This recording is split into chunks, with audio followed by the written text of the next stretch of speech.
বলেন রাসূল সাল্লাল্লাহু আলাইহি সাল্লাম বলেছেন আরবাউন কুন্না ফালা আলাইকা মা ফাতাকা মিনাদ দুনিয়া। চারটে জিনিস আছে যার সবকিছু আছে তার। চারটে জিনিস আছে যার সবকিছু আছে তার। চারটে জিনিস আছে যার ইহকাল আছে তার, পরকাল আছে তার, জান্নাত আছে তার। এক, হিফজ আমানাতিন, আমানতের রক্ষা। ওই কথাটা আবার আসলো। এক, আমানতের রক্ষা। এটা খুব কঠিন জিনিস।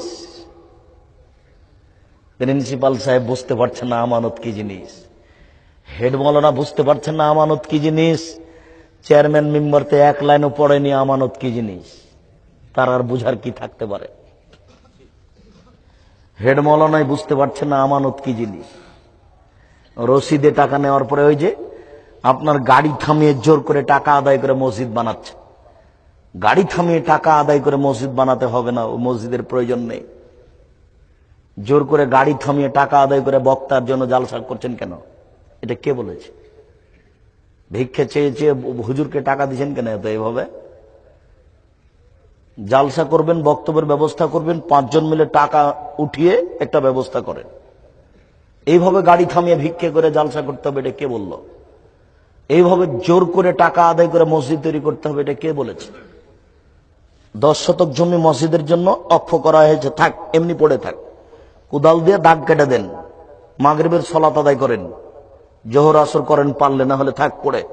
থাকতে থাকতে থাকতে অনেক দিন পরে আপনারা ওটা খড় দিয়ে বানাবেন। খড় বুঝেন কি? খড় অনেক দিন পরে আপনারা তাকে মাটি দিয়ে বানাবেন। মাটির দেওয়াল বুঝেন? মাটির দেওয়াল দিয়ে বানাবেন। অনেক দিন পরে আপনাদের পরবর্তী যারা আসবে 100 বছর পরে, ওরা ইট দিয়ে বানাবে। অনেক দিন পরে 100 বছর পরে ওরা স্বর্ণ দিয়ে বানাবে। এইভাবে মসজিদ হবে। টাকা বাস থামিয়ে জোর করে টাকা আদায় করে মসজিদ তৈরি করতে হবে, কে বলেছে? এই হিসেব মাথায় আপনার কে দিল? সম্মানিত দিনী ভাই, আমানতের রক্ষা কত বড় জিনিস আপনাকে বুঝাতে পারি না। 4টে জিনিস আছে যার সবকিছু আছে তার। 1, আমানতের রক্ষা। 2, সিদক হাদিসিন, সত্য কথা। এটা হচ্ছে আলোচনার সাথে সম্পৃক্ত। সত্য কথা আছে যার সবকিছু আছে তার। 3, হুসন খালিকাতিন, ভালো চরিত্র। ভালো চরিত্র যার আছে সবকিছু তার আছে। ভালো চরিত্রের ব্যাপারে আমরা বিস্তারিত বিবরণ দিয়েছি। সদাচরণ, নম্র আচরণ থেকে তুমি দেখো যুবক, www আব্দুর রাজাক বিন ইউসুফ জুমার খুতবা। সদাচরণ, পিতামাতার সাথে সদাচরণ পৃথক পৃথক করে দেওয়া আছে, সেগুলো তুমি দেখে নাও। সদাচরণের একটা বিস্তারিত বিবরণ আছে, তার একটা হচ্ছে হুসন খালিকাতিন, ভালো চরিত্র। 4, ইফাতুন ফি তওমাতিন, বৈধ রুজি। বৈধ রুজি আছে যার সবকিছু আছে তার। বৈধ রুজি আছে যার সবকিছু আছে তার। কোন দিন অবৈধ উপার্জনের চিন্তা করো না।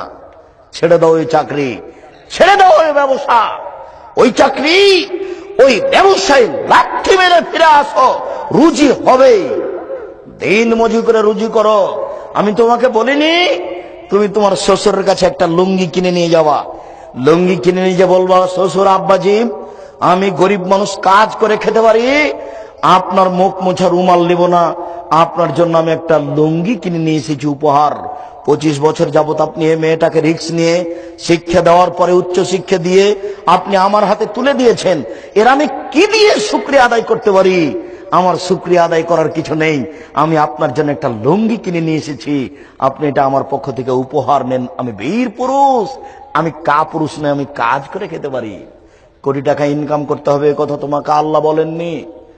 অতএব তুমি এই পথে কেন গেলে? তোমাদের এলাকাতে কোনো ধনী মানুষ আছে? দেশে কেউ ধনী মানুষ আছে? এটা তো আমি বিশ্বাস করি না। তোমার মাথাতে কে জাগিয়ে দিল যে তুমি ওই কোটিপতি হতে হবে? এরা ধনী মানুষ নয়। ধনী মানুষ দেখবে তুমি কাকে বলে? একদিন সকালে ফজরের সালাতের পরে রাসূল সাল্লাল্লাহু আলাইহি ওয়াসাল্লাম বললেন, শুনুন, 400 কিলোমিটার পথ পায়ে হেঁটে যেতে হবে। পথ বড় কঠিন, অসহায় অবস্থায় কে কি দিতে পারো? তখন উমর রাদিয়াল্লাহু তাআলা আনহু বললেন, আল্লাহ রাসূল, আমার অর্থ সম্পদের আমি অর্ধেক দিলাম। তখন আবু বকর সিদ্দিক রাদিয়াল্লাহু তাআলা আনহু বললেন, আল্লাহ রাসূল, আপনাকে এবং আল্লাহকে বাড়িতে রেখে যা আছে সবই দিলাম। তখন উসমান রাদিয়াল্লাহু তাআলা আনহু বলছেন, আল্লাহ রাসূল, তাবুকের যুদ্ধে যত মানুষ যাবে সমস্ত মানুষের অর্ধেকের যাতায়াত খরচ, খাওয়া খরচ আমি উসমান দিলাম। সেদিন লোক সংখ্যা ছিল 30,000। তার মানে 15,000 লোককে তিনি 15,000 উট দিয়েছিলেন। 15,000 লোকের তিনি 3 মাসের খাওয়া খরচ দিয়েছিলেন। এদেশের সরকারকে যদি বলা হয় 15,000 উট দেন আর 15,000 লোকের 3 মাস খাওয়া খরচ দেন, রাজি হবে না। এর নাম ধনী। তোমরা বৈধভাবে এইভাবে পয়সা উপার্জন